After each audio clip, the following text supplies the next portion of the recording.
નમસ્કાર મિત્રો. કુદરતની કરામત અને પ્રકૃતિનો અદ્ભુત ચમત્કાર.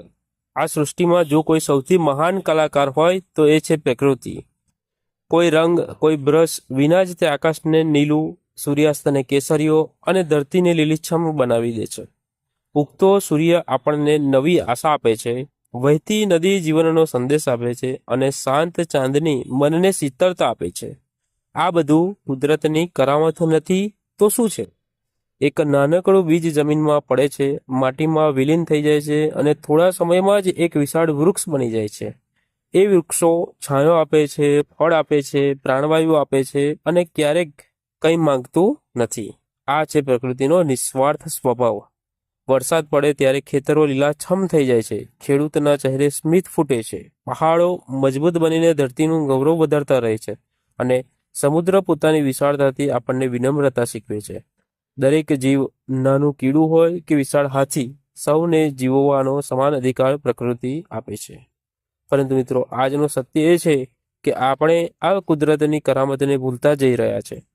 વૃક્ષો કાપી રહ્યા છે, નદીઓને પ્રદૂષિત કરી રહ્યા છે અને પ્રકૃતિના સંતુલન સાથે ખિલવાડ કરી રહ્યા છે. યાદ રાખો, જો પ્રકૃતિ રહેશે તો જ આપણે રહીશું. આજે જરૂર છે આપણે પ્રકૃતિ સાથે મિત્રતા કરીએ, વૃક્ષો વાવીએ, પાણી બચાવીએ અને પર્યાવરણનું રક્ષણ કરીએ. કારણ કે પ્રકૃતિ માત્ર આપણું આજ નથી પણ આવનાર પેઢીનું ભવિષ્ય છે. ચાલો સૌ સાથે મળીને સંકલ્પ લઈએ કે કુદરતની આ અદ્ભુત કરામતને સાચવીને રાખીશું. નમસ્કાર મિત્રો. આજે હું આપ સૌ સમક્ષ પ્રકૃતિની એક અનોખી કરામત વિશે વાત કરવા આવ્યો છું, જેનું નામ છે ગણેશ વેલનું ફૂલ. જી હા મિત્રો, તમે બિલકુલ સાચું સાંભળ્યું, ગણેશ વેલનું ફૂલ. પ્રકૃતિ જ્યારે પોતાની કલાથી કોઈ ફૂલ બનાવે છે ત્યારે તે માત્ર સૌંદર્ય નહીં પરંતુ ભાવના અને સંદેશ પણ આપે છે. ગણેશ વેલનું ફૂલ તેનું શ્રેષ્ઠ ઉદાહરણ છે.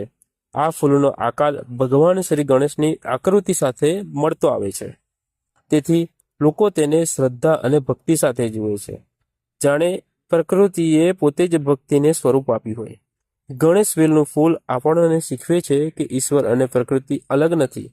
એક વેલ જમીન સાથે જોડાયેલી હોય છે, ધીમે ધીમે વધે છે, કોઈ શોર કર્યા વિના ફૂલો આપે છે અને પર્યાવરણને સુગંધિતથી ભરી દે છે.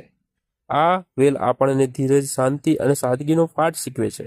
આ ફૂલ માત્ર દેખાવમાં સુંદર નથી, પરંતુ તે આપણને પ્રકૃતિ પ્રત્યે આદર રાખવાની પ્રેરણા આપે છે. પ્રકૃતિના દરેક ફૂલ, પાંદડા અને વેલમાં કોઈ ને કોઈ અર્થ છુપાયેલો છે. આપણે જો ધ્યાનથી નિહાળીએ તો પ્રકૃતિ આપણી સાથે સતત વાત કરતી હોય એવું લાગે છે. આજે દુઃખની વાત એ છે કે માનવ વિકાસના નામે આપણે આવી અનેક વેલો અને ફૂલોને નષ્ટ કરી રહ્યા છે. જો આપણે ગણેશ વેલ જેવી પ્રકૃતિને ભેટને સાચવી નહીં રાખીએ તો આવનારી પેઢી માત્ર પુસ્તકોમાં જ તેને જોઈ શકશે. ચાલો સૌ સાથે મળીને સંકલ્પ લઈએ કે પ્રકૃતિને નુકસાન નહીં પહોંચાડીએ, વેલો અને વૃક્ષોને બચાવીએ અને કુદરતીની આ અદ્ભુત કરામતને સાચવી રાખીશું. કારણ કે જ્યાં પ્રકૃતિ જીવંત છે ત્યાં જ સાચી ભક્તિ વસે છે.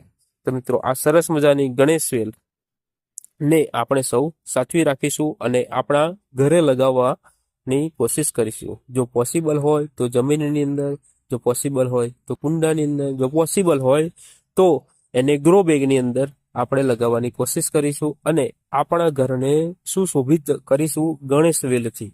ગણેશ વેલ એ માત્ર ફૂલ નથી પરંતુ આપણા દેવાધિદેવ ગણપતિના આકાર જેવી એક સરસ મજાની વેલ છે, જે આપણા ઘરને સુશોભનની સાથે સાથે પવિત્ર પણ બનાવશે. તો મિત્રો, આ સરસ મજાની ગણેશ વેલ એક આપણે આપણા ઘરે લગાવીશું, જે તમારી આજુબાજુની નર્સરીમાંથી તમને ખૂબ જ સરળતાથી મળી જશે. અને આ વેલ જે છે એ ગણપતિ આકારની અને પર્પલ કલરના ફૂલ આપતી સરસ મજાની વેલ છે, જેને આપણે આપણા ઘરે લગાવી જોઈએ. આ વેલ જે છે એ કટિંગથી ખૂબ જ સરળતાથી ઉગી જતી હોય છે. માટે જો મિત્રો તમને કોઈ જગ્યાએ જોવા મળે તો આ જે વેલ જે છે એનું કટિંગ લાવીને પણ તમે તમારા ઘરે ઉગાડી શકો છો. મિત્રો, ધ્યાન રાખવાની જો બાબતની વાત કરીએ તો આ જે વેલ છે એને તમે તમારા ઘરે તાપની અંદર વાવવી જોઈએ.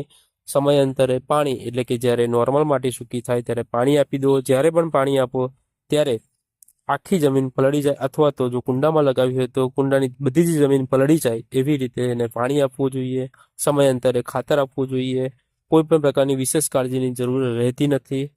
ઓછા પાણીએ અને ઓછી કાળજીએ સરસ મજાની આ વેલ ગ્રો થતી હોય છે. અને મિત્રો, સૌથી સરળ વાત એ છે અને સારી વાત એ છે કે એ કટિંગથી ગ્રો થઈ જાય છે, માટે એ આપણો પ્લસ પોઈન્ટ છે. મલ્ટિપ્લિકેશન માટેનું સૌથી સરસ સારા સમાચાર છે આ માટેના. તો મિત્રો, આવી સરસ મજાની એક વેલ તમે તમારા ઘરે ઉગાડજો અને આ વેલ જે છે એને તમારા ઘર અને આજુબાજુના વિસ્તારથી પવિત્ર કરજો.